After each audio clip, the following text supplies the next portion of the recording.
Hi guys, good afternoon. It's a beautiful day and I'm glad to be back making some films for you now.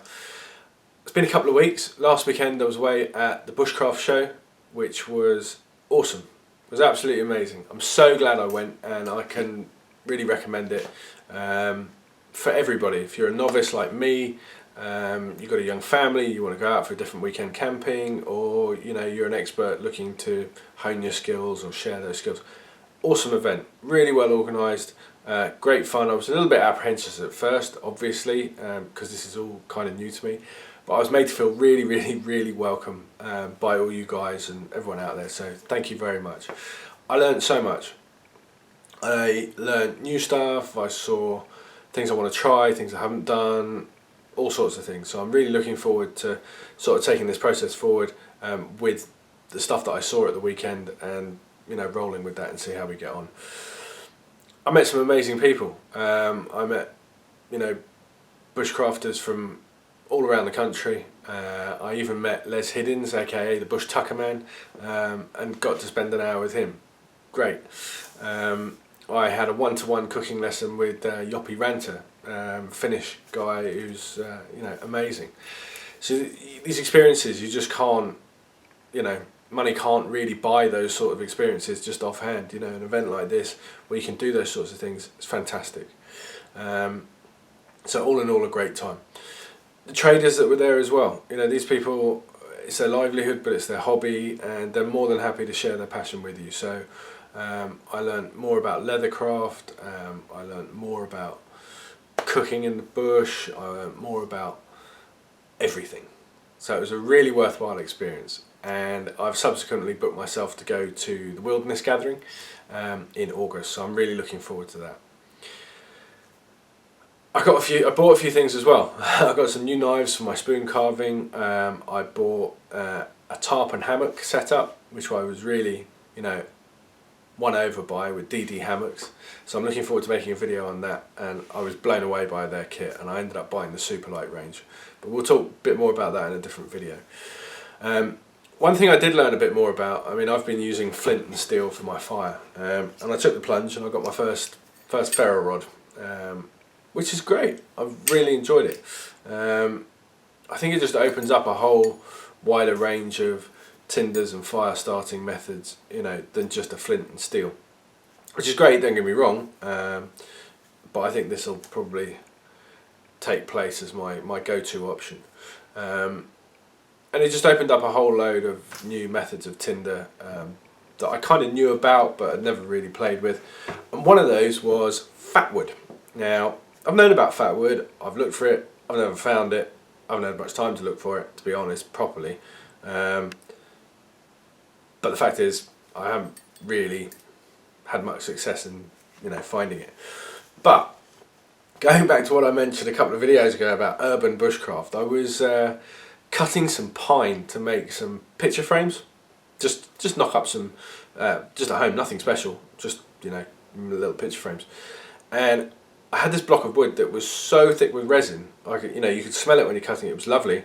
And then I just realised, well, hang on, what if this is a sort of manufactured form of fatwood? So I took some of the shavings out and threw a spark on it, and lo and behold, it lit. So, I've been drilling away at this sort of bit of wood, making my own fatwood, sort of shredded it to bits. And just from those few holes there, I managed to get a bag like this. Now, it's a lot lighter than the traditional fatwood I've seen. I don't know if that's normal or not, but I'll tell you something, it's an awesome tinder. And I'll show you just now. And it also smells amazing. It smells great. So I'll show you how I've been doing that. I don't know if anyone's done that before, but I then went on to look through my DIY store at the pine planks, and I could find all this manufactured pine, plantation pine, whatever you want to call it, was riddled with this lighter sort of resin throughout the blocks. So if you've got any old scrap pine, it's worth having a look at. And I'll show you how well this lights right now.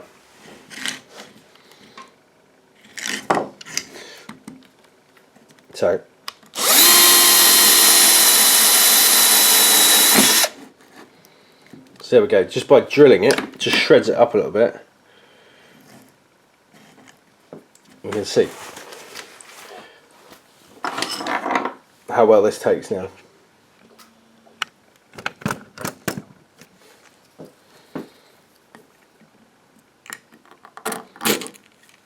Look at that. First time.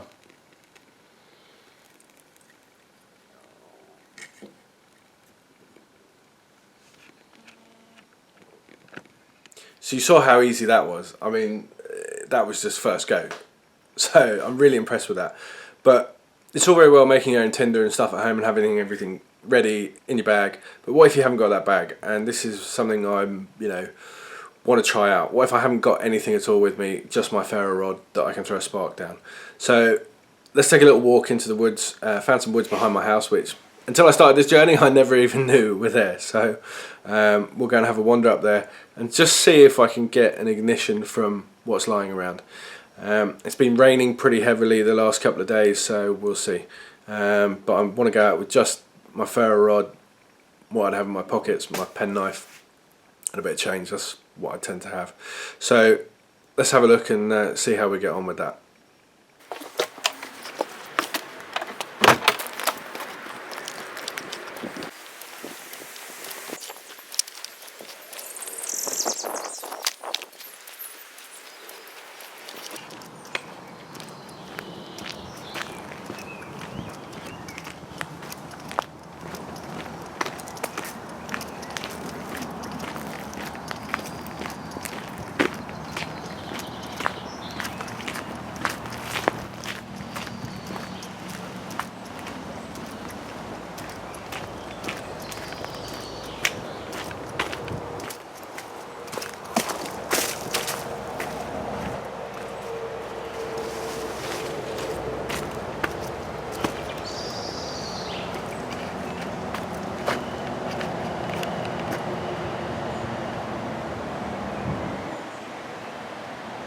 I never knew this was here till a couple of weeks ago.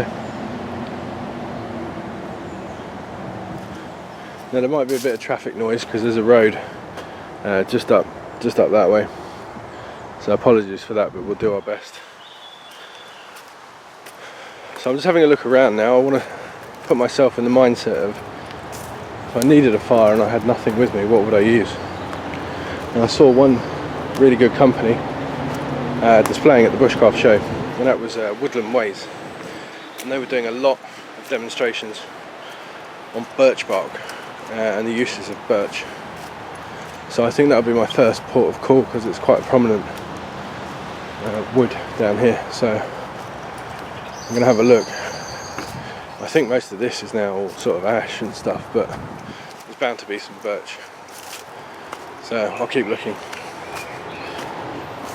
Right, so I found this log here, which has presumably come off this dead tree at some point, and there's plenty of kindling around.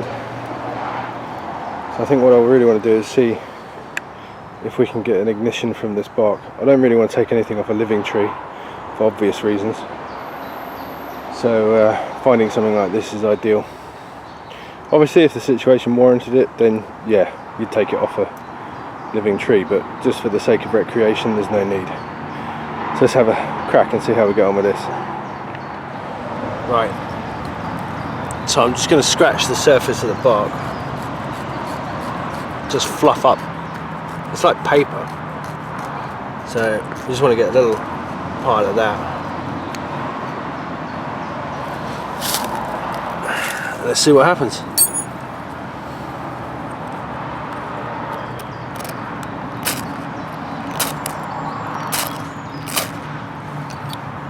Yes.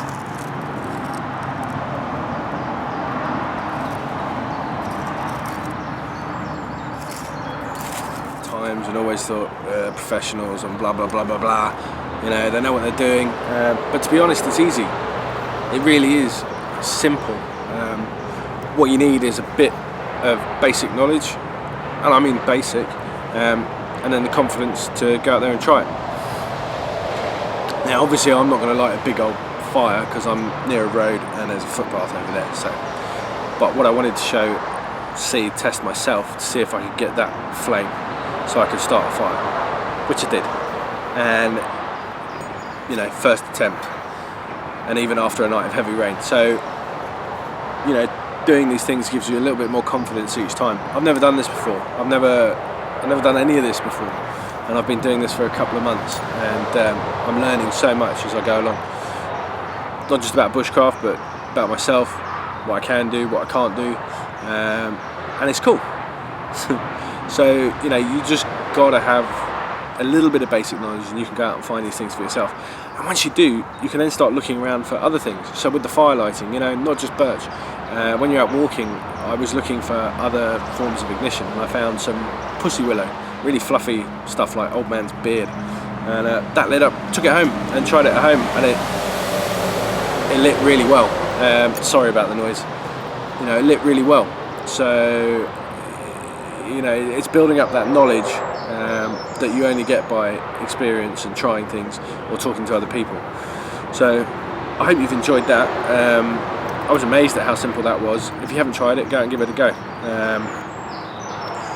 But you know, I've got no doubts now that I could be anywhere in this part of my country and go and start a fire with just this. Not a problem. And it kind of, this confidence builds momentum, and I'm now thinking about bringing my first overnighter forward. You know, I think I'm almost there. I'm almost ready to go out and be out there for the night. So much so I'm even thinking about now not going with any food at all and foraging and seeing what I can get and what's out there. And look, it's one night. I'm not going to starve to death. That's obvious. But at the same time, I don't want to be hungry. I want to be comfortable and have a nice night. I can have a miserable night anywhere, any day of the week. That's fine. So, you know, maybe I'll do a bit more research. I know nothing about edible foods in the woods or whatever. So maybe I need to do a bit of research on that, and we'll see how I do. But anyway, guys, thanks for watching. I hope you enjoyed it. Any comments, chuck them below. And like I said earlier, my next video I'm going to do is going to be on my hammock, which I recently got, which I'm really excited about, and the tarp that goes with that. So, you know, playing around with a few configurations and setting that up, which I've never done before properly either. So, you know, this is all learning. Anyway, guys, thanks for watching. I hope you enjoyed it. Have a good day, and see you soon. Bye bye.